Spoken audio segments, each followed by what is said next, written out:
সর্ষে ফুলের বড়া। শহরে বিয়ে হওয়ার পর দেখছি সর্ষে ফুল নাকি কিনে খেতে হয়। আমি গ্রামের মেয়ে হওয়ার সুবাদে সর্ষে ফুল কোনোদিনও কিনে খেতে হয়নি, চুরি করে খেতাম। একবার কোনো এক শীতের সন্ধ্যার ঘটনা বলি তোমাদের।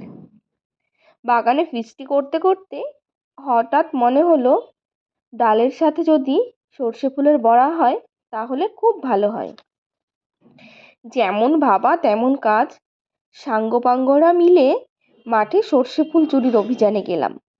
যেই না দু এক মুঠো সর্ষে ফুল তুলেছি, অমনি জমির মালিক কে রে বলে চিৎকার করায় আমরা আজও দৌড় কালো দৌড়। পরে সেই লোক টর্চ নিয়ে এসে দেখে গিয়েছিল আমাদের ফিস্টিতে কি কি রান্না হচ্ছে। ভাগ্যিস সর্ষে ফুল রেখেই পালিয়েছিলাম।